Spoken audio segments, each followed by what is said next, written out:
हम आप सबके लिए हर मंगलवार और शुक्रवार ठीक रात 9 बजे एक नई डरावनी कहानी लेकर आ रहे हैं। हमारे मेहनत को बढ़ावा देने के लिए स्केरी विद चैनल को शेयर करें, सब्सक्राइब करें और लाइक करना मत भूलिए।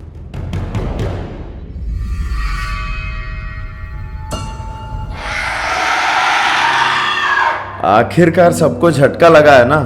चलो अब कुछ खाकर सो जाते हैं। हाँ, जल्दी कुछ खाएंगे यार, मुझे बहुत जोर का भूख लग रहा है। खाने में तो तू फर्स्ट रहती है, ये बताओ कि बनाएंगे क्या? चलो अब बॉयज सब मिलकर मेरे लिए खाना बनाओ, मैं जाकर हॉल में वेट करूंगी। वाह ड्रामा क्वीन वाह। जाओ रे, जाके मेरे लिए अच्छा सा खाना बनाओ, मैं तब तक थोड़ा रेस्ट करती हूँ। और कुछ नहीं कर सकते करके सात्विक, कृष्णा, नरेश तीनों किचन में चले गए और सत्या हॉल की तरफ बढ़ रही है। सत्या ऐसे चलती जा रही थी, तभी सत्या के बगल से किसी का पायल का छन छन का आवाज सुनाई दिया। सत्या ये सोचने लगी कि बंगला में अकेली लड़की मैं ही हूँ। फिर ये पायल की आवाज कहाँ से आया करके सोचते हुए हॉल की तरफ बढ़ रही है। मेरे बगल से पायल का आवाज क्यों आ रहा है? ये आवाज कहाँ से आ रहा है? ये बंगला का मिस्ट्री क्या है? ऐसे अपने आप में बात करते हुए सत्या वो पायल की आवाज को फॉलो करते हुए जा रही है। हॉल से उस आवाज को फॉलो करते हुए उस यक्षिणी बंगला का एक कोने के रूम की तरफ जाने लगी। वो रूम उस बंगले के बहुत कोने में है। सत्या को बिना पता चले उस रूम के पास आ गई। अचानक से सत्या ने अपना सर उठाकर देखा। ऐसे देखते ही वहां एक कंकाल दिखाई दिया। उस कंकाल को देखकर सत्या बहुत डर गई थी। उस कंकाल के बगल में डू नॉट एंटर करके लिखा हुआ था। वो रूम का नज़ारा बहुत ही डरावना है। उस रूम को एक बड़ा सा ताला भी लगा हुआ है। क्या है ये रूम बाहर से इतना भयानक है? वैसे मेरा एक डाउट है, ये यक्षिणी का बंगला बहुत दिनों से खाली है। हमारे जैसे लोगों के अलावा यहाँ कोई नहीं आने वाला है, पर ये बंगला पूरा इतना साफ सुथरा कैसे है? बंगला पूरा इतना साफ है, फिर ये रूम क्यों इतना भयानक है? काश किसने इस रूम को देखा नहीं होगा। वैसे ये सब खाना बनाने में बहुत वक्त लगेगा, तब तक मैं इस रूम का काम देखती हूँ। ये सब सोचते हुए सत्या एक बात भूल गई। वो पायल का आवाज उस रूम पे आकर रुक गया था। अब इस रूम को मैं कैसे ओपन करूं? इतना बड़ा लॉक का की अब कहाँ मिलेगा मुझे? एक काम करती हूँ, इस की होल से देखने से अंदर क्या है काश मुझे पता चले। सत्या उस होल से देखने के लिए झुकती है। तभी अचानक से किसी ने सत्या के कंधे पर हाथ रखा। अचानक से कोई हाथ डालने के वजह से सत्या का सांस रुकने जैसा हो गया। कृष्णा तुमको बुला रहा है। हाँ आ रही हूँ, चलो।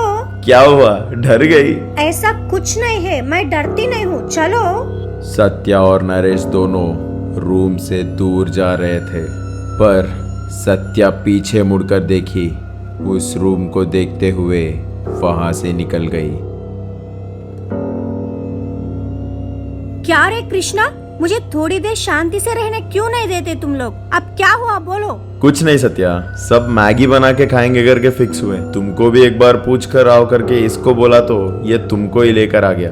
हरामी, कुछ भी बनाओ यार, पर जो भी बनाओगे जल्दी बनाओ, मुझे बहुत जोर का भूख लग रहा है। ऐसे बोलकर वहां से जल्दी से आकर हॉल में एक सोफा में सो गई।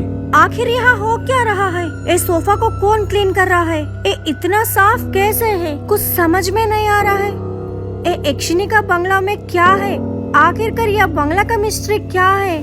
सत्या ऐसे बोल रही थी, तभी अचानक से उस यक्षिणी बंगला के बाहर जोर से बारिश होना शुरू हो गया। बहुत जोर से बिजली कड़क रहा था। उस बारिश और हवा के वजह से उस बंगलों के खिड़की सब जोर जोर से लड़खड़ा रहे थे। अरे अब ये बारिश क्यों शुरू हो गया?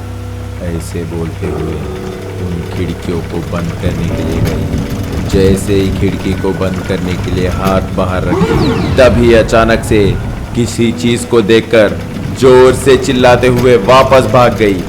सत्या ऐसे भागते हुए वापस किचन में आ जाती है। क्या हुआ, फिर से वापस क्यों आ गई? रेस्ट करूंगी, एंजॉय करूंगा करके बोल कर गई थी ना। सत्या बहुत डरी हुई है, उसका मुंह से एक लफ्ज भी नहीं निकल रहा था। टेंशन मत लो, थोड़ा शांत हो जाओ। आखिर क्या हुआ तुमको? ये लो, ये पानी पी लो पहले। सत्या बहुत ही जल्दी पूरा पानी पी ली। 1 मिनट के बाद थोड़ा शांत हुई। वहाँ वहाँ वो नहीं, वहाँ बारिश में। हाँ, बारिश हो रहा है, वो तो खिड़की से हमको भी दिख रहा है। ऐसे बोलते हुए अचानक से नरेश का आवाज रुक गया, क्योंकि वहाँ का नज़ारा कुछ अजीब था। तब तक किसी ने उतना गौर नहीं किया, पर जो बारिश बंगला का बाहर गिर रहा था वो बंगला के आसपास या बंगला के ऊपर नहीं गिर रहा था। और गौर से देखने के बाद और एक चौंका देने वाला नज़ारा सबको दिखाई दिया। जिस पेड़ पर 3 गोरे से साए दिखाई दे रहे थे वो तीनों अभी वहाँ नहीं हैं। ये सब देखकर चारों का हवा टाइट होने लगा। बंगला के प्लेस में बारिश क्यों नहीं हो रहा है? चलो बाहर जाकर चेक करते हैं। नहीं यार, वहाँ देख, वहाँ जब से हम आए हैं तब से दिखने वाले वो तीनों भूत भी अभी वहाँ नहीं है। मेरा बात सुनो, हमें डरना नहीं चाहिए। हम लोगों के डर को दूर करने के लिए यहाँ पे आए हैं। हमें ये सब चीज़ों से डरना नहीं है, हमें उस डर से लड़ना है। कृष्णा के उन बातों को सुनकर सब ने बाहर जाने का ठान लिया, पर सब लोग एक ही जगह में जाने के अलावा चारों तरफ जाकर क्यों उस बंगले के ऊपर बारिश नहीं हो रहा है करके उस मिस्ट्री को सॉल्व करने के लिए सब डिसाइड करते हैं। नरेश, सत्या, सात्विक और कृष्णा चारों मेन डोर के पास आते हैं। पहले गौर से नहीं देखा, पर वो दरवाज़ा बहुत ही बड़ा है। पुराने ज़माने में राजा महाराजों के किलों के दरवाजे जितना बड़ा था उस यक्षिणी बंगला का दरवाज़ा। उस दरवाजे को ओपन करने के लिए उसका गड़ा निकाले। ऐसे उस दरवाजे को खोलते ही जो नज़ारा उन सबको दिखा उससे सबका रूह कांपने लगे।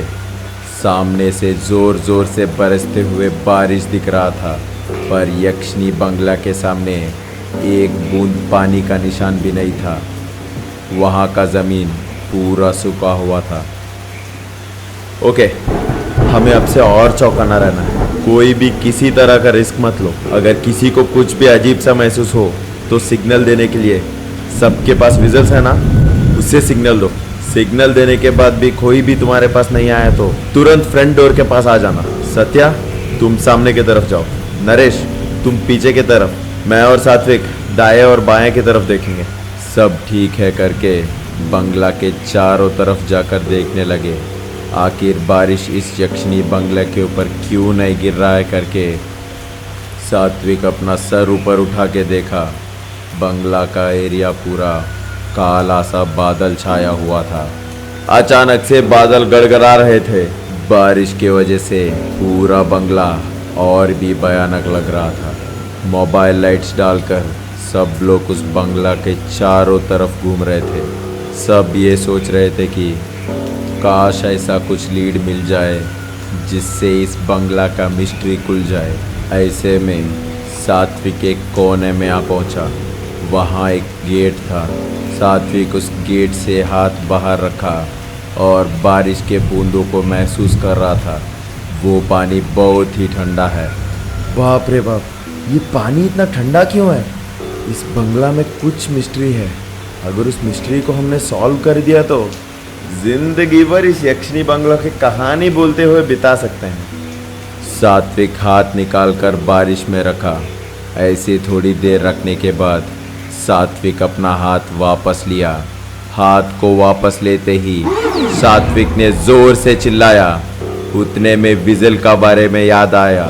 उतने में विजल का बारे में याद आकर उससे जोर जोर से फूंकने लगा, पर उस विजल से आवाज़ नहीं, सिर्फ हवा आ रहा है। सात्विक ऐसा घबराने का एक वजह है। 1 मिनट अपने आप को काबू करके विजल को बजाया। वो आवाज़ सुनकर बाकी सब दोस्त दौड़ते हुए सात्विक के पास आ गए। क्या हुआ? इतना जोर से विजिल क्यों डाले? क्या हुआ तुमको? सब ठीक है ना? हाथ को बारिश में रखा। सात्विक ने जिस वो हाथ को ऊपर उठाकर सबको दिखाया और दूसरी हाथ को सामने की तरफ दिखाया। उस नज़ारा को देखने के बाद सत्या, कृष्णा और नरेश तीनों का रूह कांपने लगा। उनको कैसे रिएक्ट होना है कुछ पता नहीं चल रहा था, क्योंकि सात्विक ने जब बारिश में अपना हाथ रखा वो हाथ पूरा खून से भीगा हुआ है। इसका मतलब यह है कि बाहर कोई मामूली बारिश नहीं हो रहा था, वो खून का बारिश था। इतने में सात्विक ने सामने के तरफ अपना हाथ दिखाया। वहाँ सबको 3 काला सा साए दिखाई दिए। वो नज़ारा देखने के बाद सत्या बेहोश होकर नीचे गिर गई।